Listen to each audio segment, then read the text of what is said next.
Fala galera, eu sou o Thiago Ferreira e está começando mais um De Primeira, episódio 109, hoje para bater um papo aí com duas feras sobre um tema que a gente prometeu aí algumas lives passadas, que a gente abordaria, e chegou o momento, a gente vai falar um pouco das primeiras volantes brasileiras, né?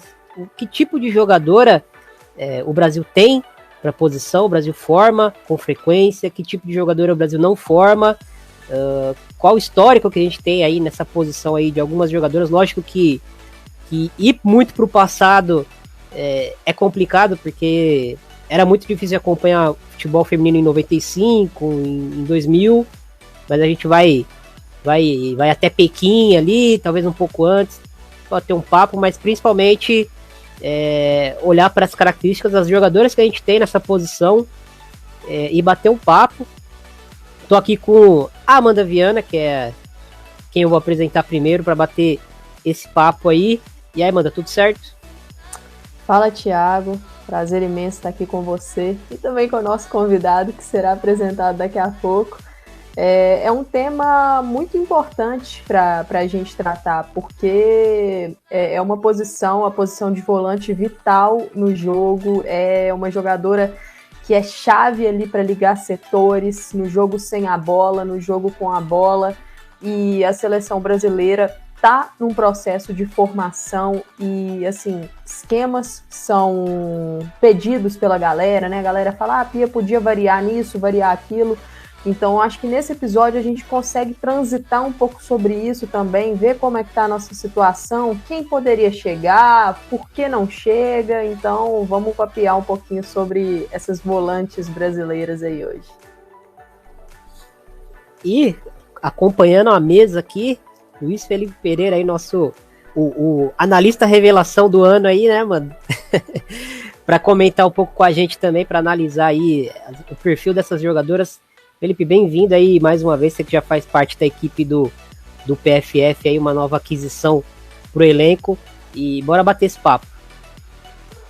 Fala, Thiago, fala, Amanda, pessoal que está ouvindo de primeira, agradecer pelo convite, sempre um prazer estar aqui falando de futebol feminino, um assunto que hoje dá para render bastante, um assunto bem interessante, tratar dessa, por assim dizer, lacuna que a seleção, uma das lacunas que a seleção brasileira hoje tem, essa posição de primeiro volante, não só, né, na seleção brasileira, como a gente vê a ausência desse tipo de jogadora com características essenciais para a função em praticamente todas as equipes aí do futebol brasileiro no geral, futebol feminino brasileiro em geral.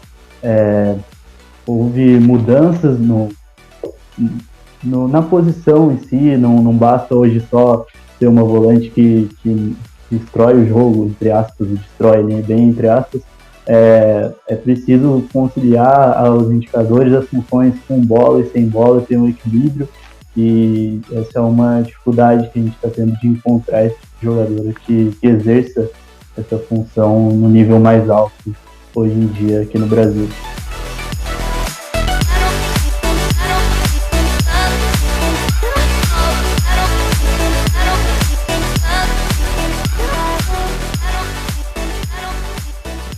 Podcast de primeira.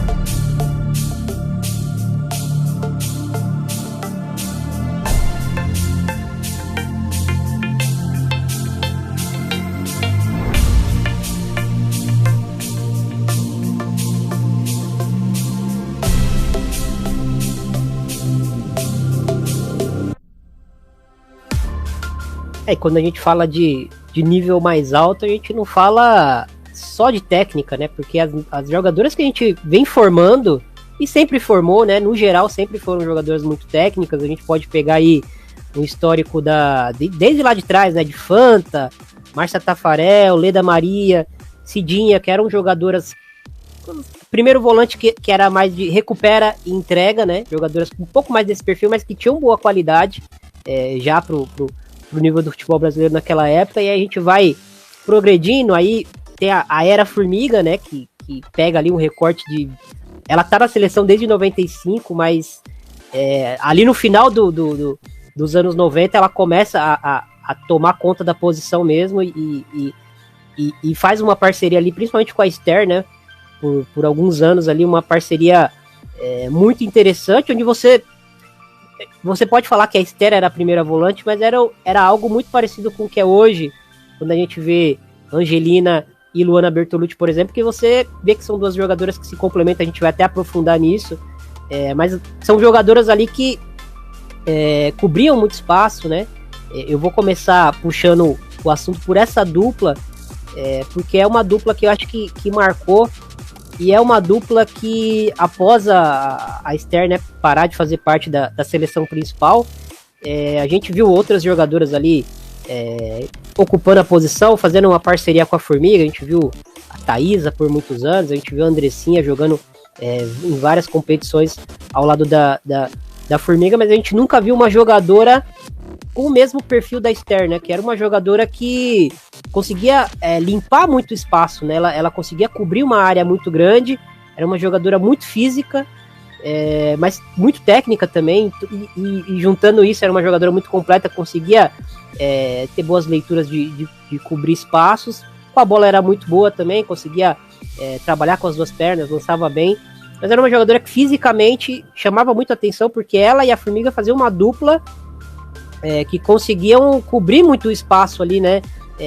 O Brasil jogou por muito tempo num 3-5-2 e a gente percebe que são jogadoras que conseguiam cobrir muito espaço, Amanda. Como é que você vê a dupla atual da seleção feminina e o perfil dessa número 5, né, que a gente tenta encontrar aí e a gente não vê?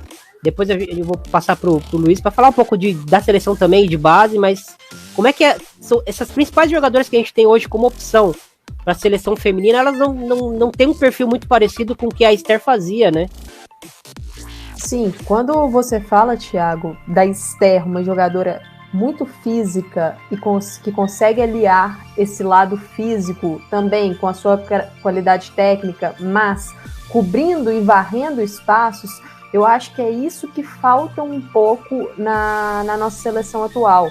Eu não vejo hoje uma peça que eu consigo falar assim, essa é a jogadora que vai definitivamente varrer espaços no time da seleção brasileira para conseguir compensar outras jogadoras também, porque quando temos a 5 que varre espaços, que consegue cobrir de um lado, ao mesmo tempo que ela corre para cobrir do outro, ela consegue, vamos dizer assim, diminuir não influência, mas consegue compensar uma atleta que às vezes não voltou numa transição, uma atleta que às vezes tem uma deficiência um pouco maior na marcação, e hoje, na minha visão, nós não temos uma atleta exatamente para fazer isso. Eu acho que a Angelina e Luana, a dupla que consideramos aí a ideal para um teste na seleção brasileira, infelizmente a gente não teve esse teste por muitos minutos, né, porque a Luana acabou se lesionando gravemente, e aí após essa lesão grave ela se lesionou novamente, então não tivemos tantos minutos assim das duas, mas são duas jogadoras muito técnicas, que têm bom poder de marcação, mas eu vejo muita qualidade das duas com a bola, ambas chegam bem na área, conseguem dar um suporte, então acho que elas conseguem se complementar, mas não vejo hoje as duas como atletas que fisicamente conseguirão se impor sozinhas para fazer a função de 5.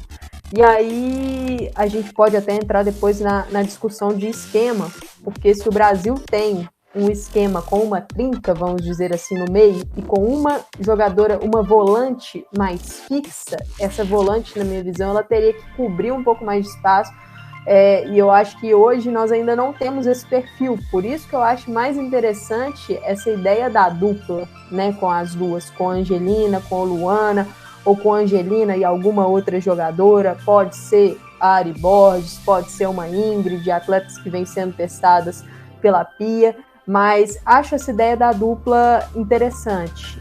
Vejo também uma carência na saída de bola.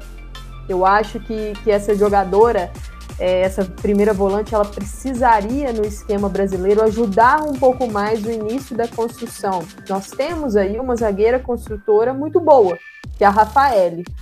Tínhamos também a Érica, antes dela se lesionar. São duas zagueiras que têm bom poder de construção. Mas quando uma delas não está, ou as duas não estão, ou também está, mas temos uma equipe que consegue fechar mais esses espaços, eu acho que falta ainda uma atleta para poder descer um pouco mais na linha, que tenha um pouco uma capacidade maior de iniciar esse jogo, né? O estilo da seleção brasileira, a Pia tem trazido um jogo de bola no pé, tentar valorizar ao máximo essa posse, por mais que a gente não consiga tanto, mas construir desde lá de trás, não rifar muitas bolas. Então esse papel ali dessa volante, dessa meio-campista no início da construção é vital para que a seleção consiga progredir o seu jogo, porque temos que levar em conta que o nosso oponente, né, nossos oponentes serão duros, serão equipes que não nos darão muito espaço, isso pensando em nível mundial, que é o que a gente busca, a Olimpíada, a Copa do Mundo, vão ser equipes que não vão nos dar muito esse espaço. Então, acho que a seleção brasileira ainda busca esse encaixe, lógico, a gente sabe, estamos vivendo um processo de mudanças, uma troca de geração, Pia está tentando ali dar entrosamento. O entrosamento é muito necessário para isso, para que as jogadoras assimilem o estilo de jogo, o esquema de jogo, faça as interações acontecer. Então, acho que isso tudo faz parte desse processo, mas ainda não vejo uma jogadora exata para isso. Luiz, eu estava vendo hoje alguns jogos mais antigos aí e peguei, né, principalmente os jogos ali de 2007, depois Pequim, 2008, 2012. O Brasil jogava num sistema diferente, né? O Brasil jogava num 3-5-2 ali, com a Marta sendo uma meia atacante, duas volantes, geralmente Formiga e Esther, e era um jogo de muita transição, muita verticalidade, o Brasil reagindo muito ao adversário, né, se impondo fisicamente, mas reagindo muito. Falo principalmente dos grandes jogos, né, porque a gente vê muito o Brasil em Copa América com 60% de posse de bola e acha que o Brasil vai fazer o mesmo jogo contra os Estados Unidos, contra a Austrália, contra a Holanda. Onde eu quero chegar? O Brasil sempre teve esse perfil de verticalidade. Hoje a Pia tem essa verticalidade no terço final, né? E a gente vê até uma cobrança, às vezes a gente até se irrita um pouco assim pelas tomadas de decisão. A gente tem que entender também que é um quarteto ofensivo jovem, que ela tá achando o encaixe ainda da dupla de meio-campistas, mas é um estilo de jogo que não foge muito com o que era. O Brasil já praticava pelo menos 10 anos atrás. Muda o sistema, a forma de jogar tem alguns ajustes, lógico. Hoje o futebol mudou, né? De 2006 para cá, o futebol mudou, a gente sabe disso. O jogo hoje é mais organizado e mais intenso, né? Pode ter menos transições ou mais transições, mas a intensidade das ações hoje é maior. Já era alta naquela época, mas hoje é maior, a gente percebe isso. Todavia, a gente chega no momento onde a gente precisa de uma dupla de meio-campistas ou de uma primeiro volante que consiga suprir as demandas do jogo, né? E aí as demandas do jogo são técnicas, precisa ter um bom passe, precisa ter uma boa leitura, né, mental, precisa ter uma boa leitura do jogo, e precisa ser uma jogadora que, por mais que não seja fisicamente muito rápida, muito forte, precisa ser uma jogadora que precisa compensar nesses termos também, né Luiz? Porque apesar do jogo não ser totalmente físico, a vantagem física cresce cada vez mais no jogo, né? A questão de recuperar a bola rapidamente, a questão de vencer um duelo num momento num lance chave, num momento chave de um lance, onde você consegue recuperar e aí sim ter uma transição, ou até mesmo para você ter quer ter a posse da bola, quer trabalhar com posse de bola, você precisa ter qualidade para recuperar essa bola, para você conseguir gerenciar a posse da bola. A gente vê, por exemplo, a Patrick Guijarro, que é uma jogadora que na Espanha, a gente olha para ela e vê ela ser essa pivote, né, como eles falam lá, que é uma jogadora que tem muita qualidade técnica, tem uma qualidade no passe, consegue tem um domínio orientado muito refinado, mas é uma jogadora que sem bola reage muito rápido também, né? Eu queria que você falasse um pouquinho de como você vê aí essa posição de primeiro volante hoje, né, no futebol atual. Não vou usar o termo moderno, porque o futebol é muito cíclico, né, e também fica um negócio meio blasé, assim, de achar que tudo antigamente era ruim. O objetivo não é esse, mas como é que você vê a posição hoje? E aí, se você quiser aprofundar sobre as nossas jogadoras de base, sobre as jogadoras do Brasileirão que você acha que tem alguma característica que é interessante citar, fica à vontade. Você tocou num ponto interessante, que a questão física, né, a parte física, ela é fundamental, ela é cada vez mais importante no futebol atual. Para você obter uma série de vantagens dentro do jogo, é preciso que se acompanhe o ritmo do jogo fisicamente. E para quem atua no meio campo, tanto as jogadoras mais ofensivas e mais ainda as jogadoras, as volantes, né, que atuam no meio campo, elas têm uma responsabilidade enorme e um papel muito importante nesse sentido de conseguir cobrir espaços, de conseguir tanto com bola e sem bola serem intensas, intensidade, palavra da moda, mas serem intensas e assertivas nas ações, tanto com bola e sem bola. Se a gente pensar que a primeira volante, em teoria, ela atua protegendo uma das zonas vitais do campo, que é o entrelinhas. Onde possivelmente a craque ou alguma das jogadoras mais importantes da equipe adversária vão receber essa bola com possibilidade de finalização, com possibilidade de atacar o último terço, de ter uma jogada perigosa de forma muito evidente ali. Então, o papel da primeira volante, ou se for uma dupla das duas volantes que atuem ali, é muito importante nesse sentido, e é preciso ter essa intensidade para fisicamente conseguir cobrir os espaços. Na seleção brasileira especificamente, a gente sabe que a questão da cobertura, ela é muito exigida, as nossas jogadoras, nossa dupla de zaga é muito exigida nesse sentido, principalmente a Rafael, a quantidade de coberturas que ela precisa fazer durante os jogos é muito grande, e isso vai desencadeando um efeito dominó, né? Se ela está cobrindo a lateral esquerda, a Tamires subiu, ela não vai poder, por exemplo, antecipar uma bola que em condição de receber no entrelinhas, o encaixe de marcação vai ficar a cargo dos jogadores de meio campo, vai ficar a cargo de uma das volantes, e é preciso ter, e aí vai, além da parte física, a questão do tempo de posicionamento, a capacidade de reestruturar a linha eventualmente, o duelo individual é muito importante, a questão do 1 contra 1 não é só física, há uma série de coisas envolvidas num duelo individual, existe ali posicionamento, perfilamento corporal, a ação técnica na tentativa de desarme em si, mas o físico também é importante nesse caso, e não só em termos de estrutura física, né, mas de conseguir se recuperar, por exemplo, recuperar as próprias costas em uma situação de desvantagem cinética, uma situação em que a adversária vai estar à frente ou vai estar melhor perfilada, desvantagem posicional na jogada.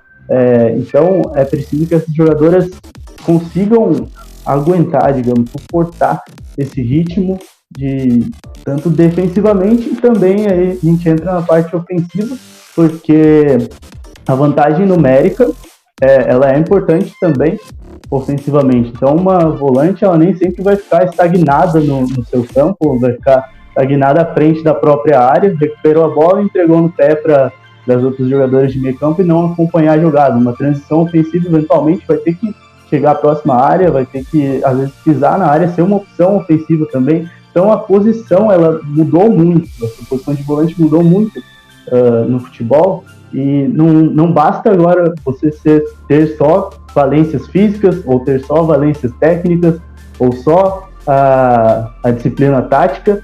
São várias esferas, inclusive a esfera psicológica, o mental tem que ser muito forte também.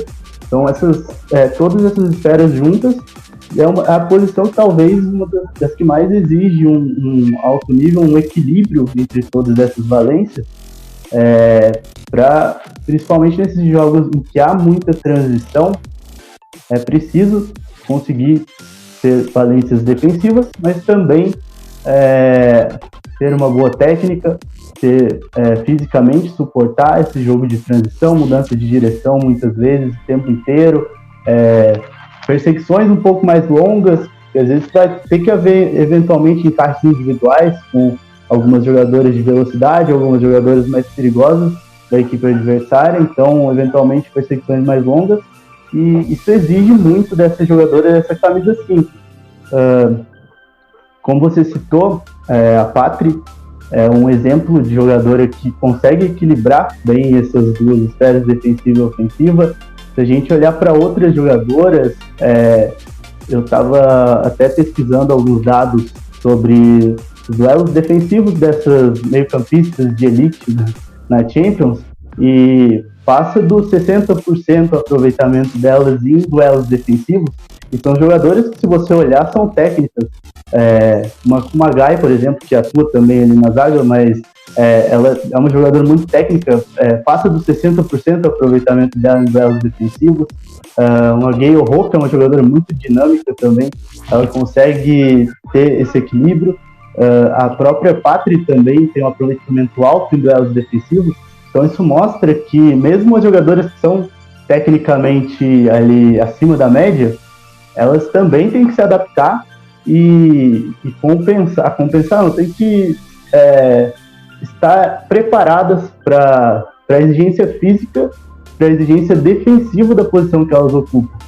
Então, isso a gente acaba tendo uma defasagem, não seria a palavra, mas a gente fica um pouco... Há uma ausência desse tipo de jogadora ali na essência das características aqui no Brasil. Como a Amanda citou, Angelina e Luana, elas se complementam, atuam bem, como dupla também vejo dessa forma, mas não são jogadoras que conseguem exercer um nível extremamente alto quando a gente pensa no jogo sem a bola, em cobrir espaços, em vencer a maioria dos duelos defensivos e conseguir suportar e exercer essa função jogando como uma única volante. Qualquer uma das duas ali, se tiver que sustentar um tripé no meio campo com jogadoras um pouco mais leves ou um pouco mais ofensivas do que elas, fica um pouco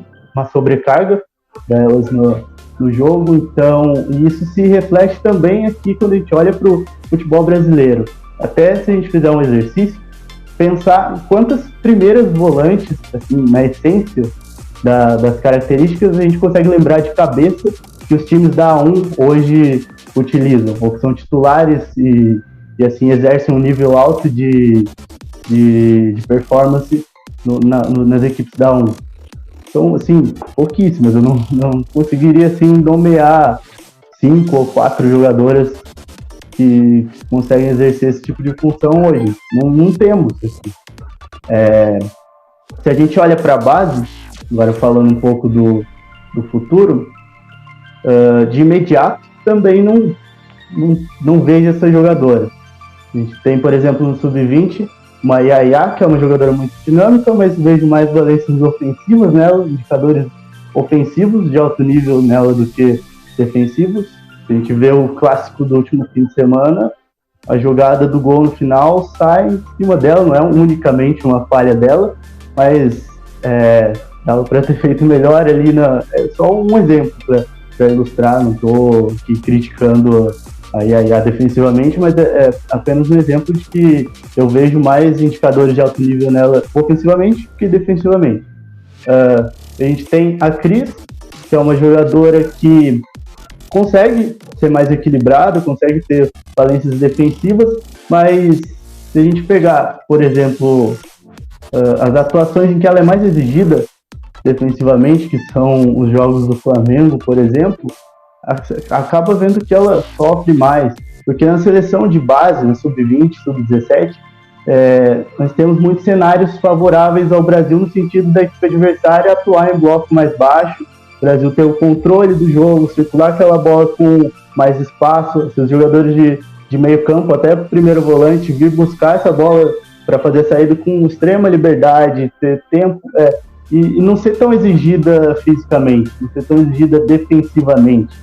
Então, não é um parâmetro para a gente avaliar a nível mundial, a não ser, por exemplo, o mundial que a gente vai ter, já vai ser um pouco mais a atuação contra a Espanha, a gente já vai ter uma ideia de onde a gente está a nível mundial nesse sentido. Mas nos jogos do continente não são parâmetros para a gente avaliar. Eu vejo mais potencial em lapidar as jogadoras que são do Sub-17 hoje. Acho muito interessante a Rebeca, por essa característica de intensidade, a meio-campista do Fortaleza. Não é puramente uma 5, mas ela pode vir a ser. Tem indicadores que podem ser aproveitados nesse sentido. Eu acho uma jogadora que fisicamente consegue percorrer grandes distâncias. Eu não sou muito adepto daquele termo box-to-box, mas para facilitar o entendimento aqui seria mais ou menos isso. Consegue percorrer grandes distâncias com intensidade, está próxima do centro de jogo, tem uma boa técnica, consegue prevalecer nos duelos defensivos. Então, se ela for lapidada assim, a longo prazo, lógico que é muito difícil, porque essas jogadoras com 16, 17 anos, não há uma definição, não pode cravar, isso aqui vai bater alto nível. Há ali várias questões, há um longo caminho ali a percorrer. E a posição, né, Luiz? Às vezes exatamente. Ela aparece na base numa posição e vai vingar em alto nível uma função completamente diferente também, né? Exatamente. Quantas vezes a gente viu jogadores que surgiram, sei lá, de extremo virarem laterais, ou lateral que virou meio-campista, atacante. Então é uma questão que a gente é um pouco difícil de avaliar, né?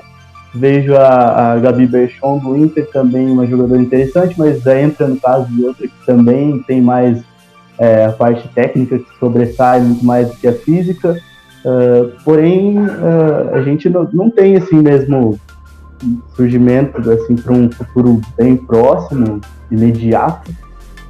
Não vejo uma 5 essencialmente da função surgindo. Lógico que a gente pode ser surpreso, o futebol é muito dinâmico, e é difícil até pela falta de informação de alguns jogos. Às vezes a gente acaba não tendo, por exemplo, numa 3, numa 2, pode despontar um talento a qualquer momento aí que não teve base ou que jogava na várzea, foi direto para uma oportunidade no time de A3 e A2 e ter uma ascensão meteórica. Acontece. Pode acontecer, mas eu não vejo assim dos nomes que estão nos holofotes, os nomes que a gente vê com presenças na seleção que são mais falados no cenário nacional. Não vejo uma 5 assim, que exerça a função como você citou da Estero ou que a Formiga exerciam nessa época. Não vejo hoje em dia algo assim. É um ponto para a gente pensar, né, para o futuro, para a base de... Não que o objetivo seja formar jogador com essa ou aquelas características, mas é uma função essencial dentro do futebol atual. Então, cabe a gente pensar em como conseguir encaixar isso no processo de formação. Tiago, só para complementar algo, com base no que você falou e no que o Luiz falou também, essa posição de 5 é o coração do time ali. Então, é uma posição vital para poder conseguir unir os setores, tanto na cobertura quanto na construção, nos desarmes. E assim, se a gente for ver os exemplos que vocês deram aí da Pátria, a Pátria é uma jogadora que ela surge como uma meia mais ofensiva, até a posição que ela mais gosta de jogar, mas por questão de esquema da equipe, necessidade, ela acabou sendo convertida nessa número 5 e é uma atleta que tem uma altura ok, 1,70 m, tem uma boa imposição, né? É uma jogadora que consegue ali na imposição corporal ganhar muitos duelos, mas eu acho que um ponto para ela é a noção espacial. É uma jogadora que tem uma noção espacial muito boa, então o jogo dela sem a bola, a gente sabe da qualidade técnica dela com a bola, mas o jogo dela sem a bola é diferenciado. E eu acho que nessa posição ali de 5 é muito vital que a atleta consiga ter um jogo sem a bola, uma noção espacial. Se ela for muito talentosa nesse ponto, ela provavelmente vai ter sucesso ali na posição. E eu estava lembrando, enquanto vocês estavam falando aí, de um lance que me marcou, do torneio da França mesmo, um lance do gol da Holanda contra a seleção brasileira, o gol da Beerenstein, mas o que me marcou foi a Spitz na jogada. Porque é uma 5, não é uma atleta assim, ela é uma atleta baixa, não é uma atleta que você fala assim, a Spitz consegue super no corpo ganhar de várias outras, mas é uma atleta muito técnica e muito inteligente na colocação, ela se coloca muito bem dentro de campo, então eu acho que ela consegue compensar outras deficiências na sua colocação. E naquele lance do gol, ela mete um lançamento para a Beerenstein que foi decisivo na jogada. Então é outro ponto aí que essa atleta precisa ter, principalmente pensando na seleção brasileira que joga em transição. O jogo da seleção brasileira, ele é um jogo mais reativo, se a gente for analisar, principalmente contra seleções que nos exigem mais no cenário mundial. Então, essas jogadoras que atuam ali como meio-campistas centrais na seleção brasileira, elas precisam ter uma noção de espaço, tanto para o desarme, tanto para ajudar na destruição, na cobertura, mas também já antever o que ela vai fazer quando ela recuperar essa bola, porque a distribuição dela precisa ser precisa para que o Brasil consiga progredir no campo, né? Fazer um contra-ataque veloz, ou não um contra-ataque, mas iniciar uma jogada para a gente valorizar mais a bola, mas um passe mais inteligente, não tirar a bola da zona do sufoco, vamos dizer assim. Então, acho que isso é uma característica que também entra nessa discussão. E trazendo para o contexto de Brasil, né? Por exemplo, eu lembro que a gente estava assistindo um jogo do Inter recentemente, com a Amanda, e uma das Maiaras, né? Entra em campo, não é a Maiara Lisboa, não é a Mai com 4 Is, é a Mai, apenas Mai. Ela entra e a Amanda, né, comenta que essa jogadora é interessante, tem um porte interessante, ela reage bem sem bola. E aí, por exemplo, essa temporada a gente vê um Palmeiras que varia entre um 4-3-3 e um 4-3-1-2, mas eu acho interessante o desenho do Palmeiras, porque é um desenho onde a Andressinha faz ali um papel de primeira meio campista, né, primeira volante, mas ela entre aspas, protegida por Duda e por Júlia Bianchi, né, que em teoria na nossa mentalidade a Júlia seria essa primeira volante, né, do Palmeiras, fez isso apesar que no Kinderman ela fez um pouco de tudo, né, mas a gente viu ela contribuindo assim por muitos anos em alguns clubes. Tinha uma ideia que a gente via muito no Milan do Ancelotti, por exemplo, né, o Pirlo sendo ali o regista, né, regista italiano, e à frente dele dois jogadores mais dinâmicos, mais ativos, sem bola, o protegendo, né. No caso do Palmeiras, essa ideia surge, a gente percebe que é algo que busca potencializar e proteger também a Andressinha ao mesmo tempo, né, por algumas demandas de jogo que ela não consegue atender. A gente vê, por exemplo, no Santos, uma Brena que vence duelos físicos, porque ela é muito forte, tecnicamente ela é muito acima da média, assim como a Andressinha, mas que o ajuste do Santos vem passando muito pela parceira dela ali conseguir suprir, né, as subidas dela, suprir ela sem bola, já que ela é uma jogadora também de trabalhar muito bem com a bola no pé, mas sem a bola no pé ela talvez não seja uma jogadora que entregue tanto. A gente viu ali um encaixe interessante dela com a Ana Carla, mas ainda assim a gente percebe instabilidade no Santos, né, dentro dos seus jogos.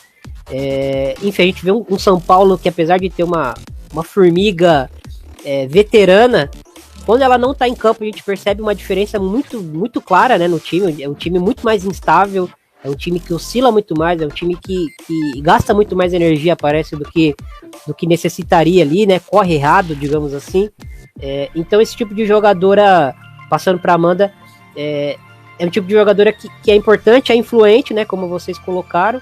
E queria saber da Amanda, assim, para finalizar da parte dela, quem que você vê assim no cenário mundial, além da Pátria, que a gente citou aqui, talvez jovens jogadoras que venham surgindo assim, mas quem que você vê de jogadoras que se destacam muito mundialmente e podem ser uma referência para a posição por serem principalmente completas, né? A gente colocou aqui vários exemplos de jogadoras muito boas tecnicamente ou fisicamente, mas jogadores que conseguem ter esse combo aí, que conseguem ser completas e competitivas. Quem que você vê no cenário mundial aí?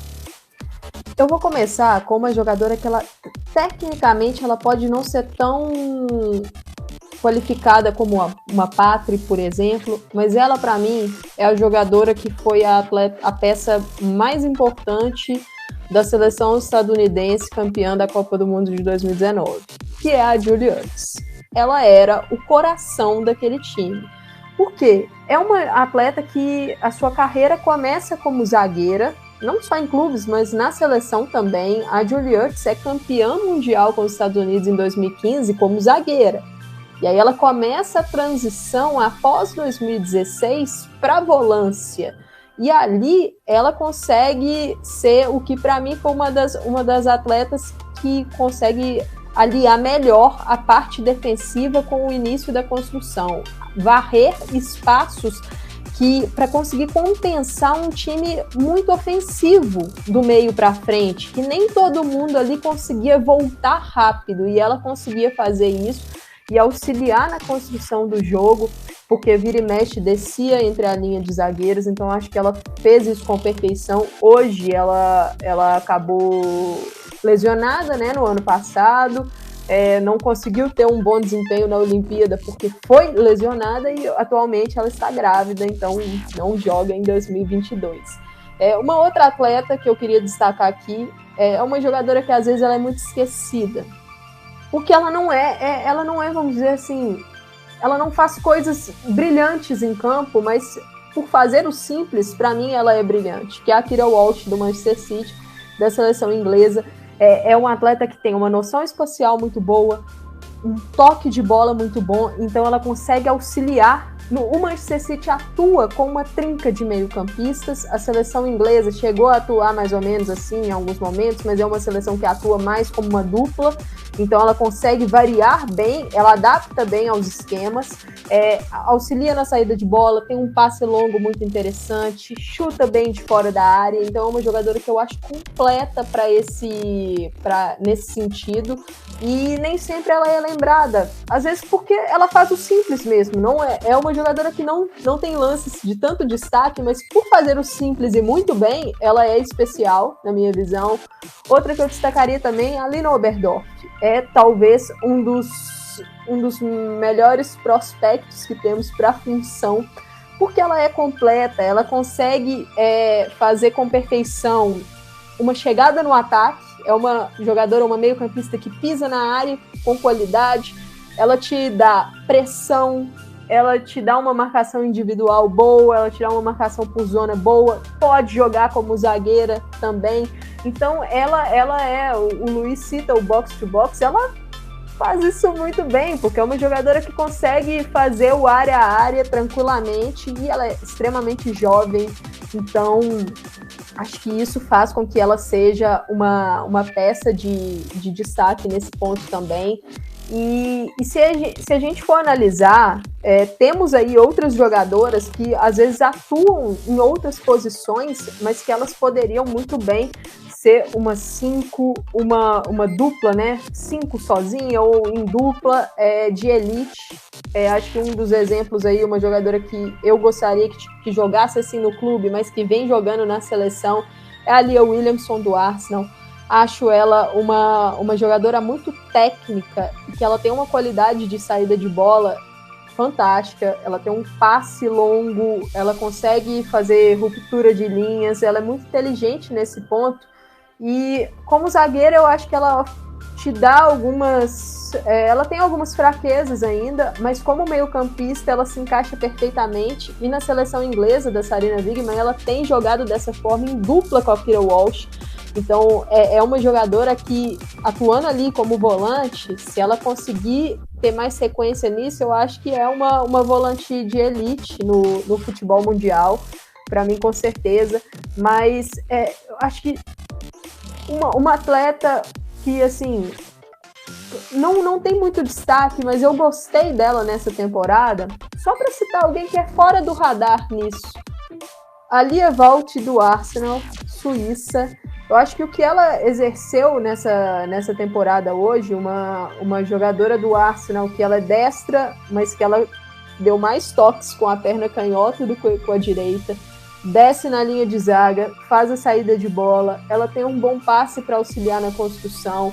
Então, é um nome fora do radar que eu citaria também. Eu acho que não está ainda na lista de meio-campistas de elite, para mim, mas é uma jogadora que teve uma temporada tão boa que eu acho bom a gente pensar para a próxima temporada. E para fechar aí, eu gostaria de citar alguém que é parceiro, que joga no mesmo clube que a Angelina na NWSL, que eu acho que às vezes também não tem o devido reconhecimento, que é Queen, canadense. Para mim, varre espaços como ninguém.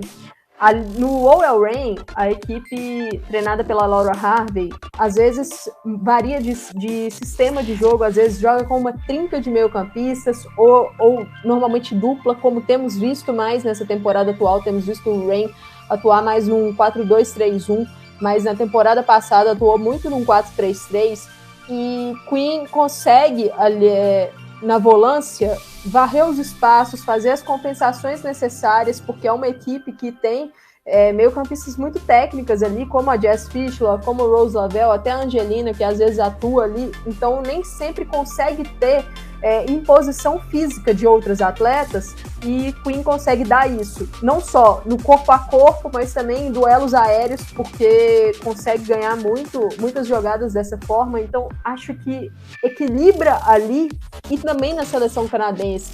Peça vital, na minha visão, para a seleção que foi campeã olímpica em Tóquio, formando ali um meio-campo com Jessie Flemme, com Desiree Scott. Então, para a gente ficar de olho também. E assim, aproveitando que falei do OL Reign, só abrir um gancho para a Angelina lá, que eu acho legal a gente mencionar, porque às vezes a gente fala assim, não, a Angelina tá jogando fora de posição no OL Reign, e eu concordo. A Angelina nem sempre tem chance de jogar como meio-campista lá, que é onde eu acredito que ela seja mais potencializada. Como a equipe tem atuado num 4-2-3-1, a Angelina não consegue muita sequência na dupla de meio-campistas ou até ali na camisa 10, vamos dizer assim. Ela tem atuado muito aberta em algumas das pontas, ou às vezes fazendo a função de camisa 9, mas não uma 9 de ofício, mais uma 9... falsa 9, vamos dizer assim. E não é onde ela brilha mais, mas eu queria destacar a evolução tática da Angelina, uma jogadora que, na minha visão, amadureceu muito da temporada passada para a temporada atual. E na NWSL, ela cresceu fisicamente, cresceu de noção espacial, ganhando duelos, e ela está correndo mais certo. A gente percebe a Angelina conseguindo percorrer mais distâncias, mas de uma forma que ela não tenha que fazer falta o tempo todo, como ela fazia na sua chegada lá, porque ela está se adaptando melhor às funções. Ela tem sido uma jogadora mais completa lá, e eu acho que isso pode ajudá-la muito na seleção brasileira, até para conseguir entender melhor as funções, porque o embate lá é muito físico, e eu acho que ela pode trazer isso para a seleção brasileira. Amadureceu muito nisso, na minha visão. E outra coisa que eu acho que ela cresceu muito, a NWS é um jogo muito veloz, muito rápido, de muita transição, então nem sempre você tem muito tempo com a bola. A Angelina cresceu em toques de primeira, a noção espacial, quebrar o pescoço, ela consegue saber de forma mais eficiente onde estão as suas companheiras para direcionar esse passe. Então, acho que esse processo dela no OL Reign, ainda que ela não atue na sua função, vamos dizer assim, que a potencialize mais no meio campo, acho que tem sido muito importante para o crescimento dela como jogadora.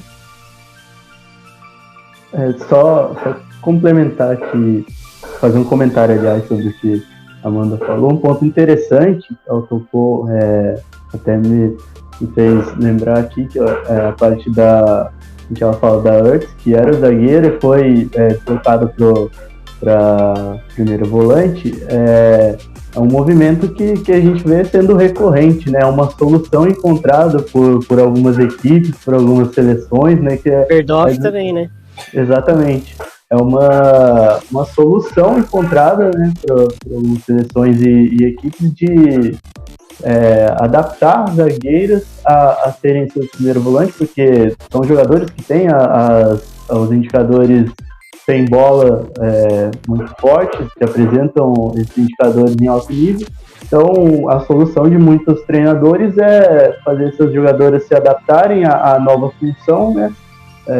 Às vezes atuando com atletas mais técnicas que vão compensar a parte técnica, a parte com bola ao lado delas. Às vezes elas por si só, por já serem tecnicamente mais qualificadas, taticamente um bom entendimento do jogo, vão conseguir se sustentar naquela nova função. Trazendo aqui para a realidade brasileira, a gente viu Thaís Ferreira atuando como volante no Palmeiras na temporada passada, inclusive foi bem na função. Nessa temporada, por conta dessa nova configuração aí do meio campo, ela acabou tendo e também da falta de opções ali na zaga, ela teve que acabar voltando para a função de zagueira. No Inter, um outro caso que foi a tentativa de fazer a Isa Haas atuar como volante, aí eu já não vi ela tendo o mesmo sucesso, ainda vejo mais segurança nela, um desempenho melhor atuando na zaga do que atuando como volante. Não acho que seja uma transição tão simples de se fazer, são espaços diferentes, são indicadores diferentes que vai ter que se desenvolver ali, depende muito do modelo de jogo da equipe também, uma série de outros fatores, mas é interessante como essa mudança de posição de zagueira para volante tem sido uma solução, entre aspas, adotada por alguns treinadores. E outro ponto interessante que eu achei que a Amanda citou também, com o exemplo da Angelina, é o fato, aí eu já trago para um outro lado, é o fato de que algumas atletas atuam em posições e funções muito diferentes em seus clubes do que elas exercem na seleção. Isso pode acabar tendo um impacto grande. A gente vê uma Duda, por exemplo, que quando é convocado para a seleção atua ali como uma segunda volante, ou às vezes até fazendo, dependendo da configuração, a primeira volante, é totalmente diferente do que a função e digamos assim, regras de ação que ela tem no Flamengo hoje em dia, falando muito mais avançado, com muito mais liberdade para executar os movimentos em campo, e querendo ou não, isso acaba influenciando. É difícil você virar a chavinha do que você vem fazendo a temporada toda no seu clube para, em alguns dias de treino e nos jogos de alta exigência, conseguir fazer conseguir atuar numa função ou com movimentos totalmente diferentes, com nível de exigência, com espaços totalmente diferentes que você vai ter que cobrir. Então é um outro ponto a se discutir também, né? É interessante pensar sobre isso. E assim, isso que o Luiz falou é um ponto muito interessante que a gente já chegou a bater nessa tecla em outros conteúdos sobre a seleção brasileira, porque a seleção não tem tempo de treinamento. Se a gente pega esses torneios que a seleção joga, quando são 3 amistosos em data FIFA, basicamente treina um dia, vai para o jogo, depois regenerativo, joga de novo. Quando são 2 partidas, às vezes dá para encaixar uns 2 treinos entre um jogo e outro.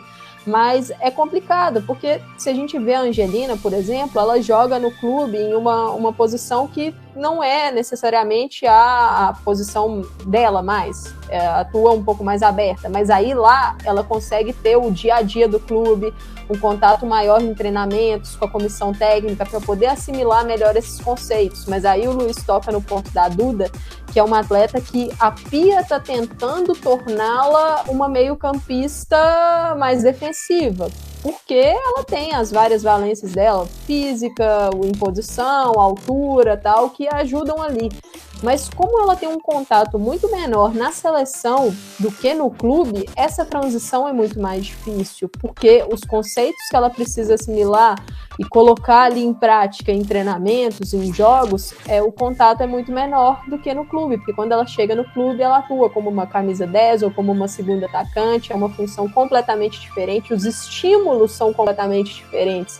Então, eu acho que isso dificulta bastante esse tipo de transição. Quando você consegue ter mais tempo em contato, em treinamento, para estimular essas novas características que você precisa, mais defensivas, ou uma zagueira que precisa melhorar a sua saída de bola, melhorar o seu passe. Se você tem mais tempo para isso, acho que você facilita a adaptação. É isso, estímulo, contexto, características latentes, características invisíveis, personalidade. São tantos pilares, né, que podem aí forjar, moldar uma jogadora não só como primeira volante, mas também em outras posições e funções. Enfim, a gente não está encerrando o assunto aqui, a gente está colocando nossos 2 centavos. Por hoje tá ótimo, né? A gente pode voltar a se reunir aí e debater essa e outras pautas futuramente.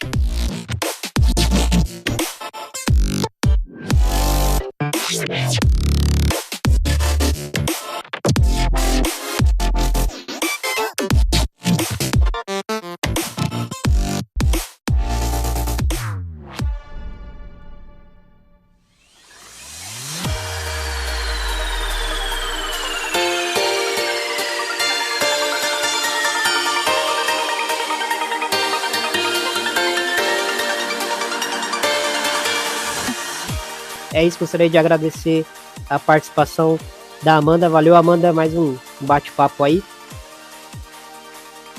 Ô, Thiago, eu que tenho que agradecer aqui o convite, um prazer falar com você, com o Luiz, porque é um papo sempre de alto nível e também para a gente colocar as nossas visões, né? Porque acho que cada um vai complementando o outro aí. Como você falou, isso aqui não é nada definitivo, porque o futebol ele muda constantemente.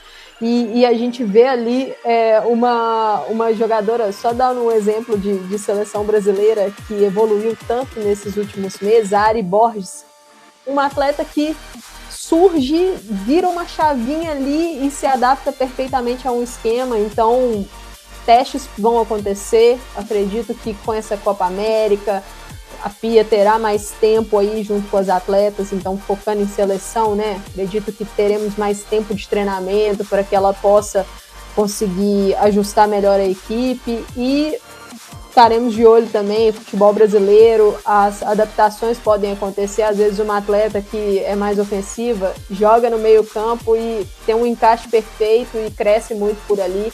Então o futebol é muito dinâmico e com certeza as coisas mudarão, mas um prazer imenso estar aqui com vocês e agradecer quem acompanhou o episódio aí até o final. Dale, Amanda. Valeu, Luiz. Grande papo aí e agregou bastante também. Muito obrigado. Eu que agradeço, Thiago, Amanda. É sempre um prazer estar conversando com vocês, sempre um papo de alto nível, inclusive passa muito rápido, a gente nem vê o tempo passar quando está esse tipo de conversa de alto nível sobre o futebol feminino. Agradecer aí pelo convite aqui, reiterar que eu não estou apenas a nossa opinião, nossa visão sobre as atletas aqui citadas, as atletas que eu citei, talvez nem sempre com comportamento no sentido de alto nível, mas não são críticas, são só comentários. O futebol é dinâmico, é cíclico. Eu não acredito naquela história de que essa jogadora é ruim, essa jogadora é boa, essa serve, essa não serve. Tudo depende do contexto, tudo depende de uma série de fatores, então são apenas os comentários em termos de características. Não é porque uma jogadora não se encaixa para aquele modelo de jogo, ou não se encaixa para aquele nível competitivo no momento atual em que ela esteja, que ela não vai evoluir, ou que não vai se encaixar para um outro contexto, para um outro cenário. Então é importante a gente ter isso em mente, é importante entender isso. Aqui o foco da discussão, do papo, foi a seleção brasileira, então talvez jogadores aqui citados que não estejam desempenhando um papel no nível internacional hoje em dia para ocupar ali uma vaga titular nesse momento, mas não quer dizer que isso seja definitivo ou que seja uma crítica a elas, nem nada do tipo.